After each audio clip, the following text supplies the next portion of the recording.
अस्सलामुअलैकुम, स्वागत है आपका मेरे अपने चैनल असमास किचन में। तो रमज़ान है और 4 रोजे ऐसे निकल गए पता ही नहीं चला। मौसम भी बहुत बढ़िया है, ना ठंडा है ना गर्म है, बहुत अच्छे से रोजे जा रहे हैं। उम्मीद करती हूँ आप लोगों के भी रोजे बहुत अच्छे से जा रहे होंगे। तो इफ्तार और सहरी मैं आपके साथ दोनों शेयर करने जा रही हूँ। उम्मीद करती हूँ आपको ये ब्लॉग पसंद आ रहा होगा। तो किचन में आज मैं थोड़ा लेट आई हूँ और काम भी थोड़ा ज़्यादा है और लेट भी हो गई हूँ। तो यहाँ पर जो पालक सुबह मैंने ली थी उसे साफ़ कर लिया है। तो यहाँ पर प्याज भी मैंने बारीक काट ली है, हरी मिर्च और ये पोहा और आलू, इनका मैं कटलेट बनाऊंगी। और यहाँ पर पालक भी बारीक काट के रख ली है। और मार्केट से मैंने मंगा लिया है ये ढोकला।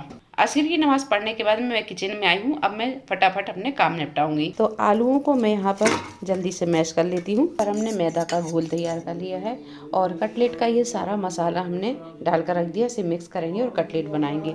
यहाँ पर पकौड़ियों का मसाला भी तैयार है। ये बेसन और कुटी हुई मिर्चें और नमक डाल दिया है। पालक को बारीक काट लिया है और यहाँ ब्रेड क्रम्ब भी तैयार कर लिए हैं। और मिर्ची के पकौड़े बनाएंगे आज हम। तो मिर्ची में भी हमने ये आलू भर दिए हैं।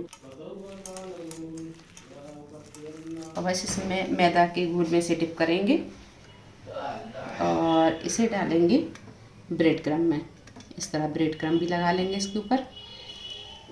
और ये डायरेक्ट डालेंगे अब इसे हम गरम ऑयल में।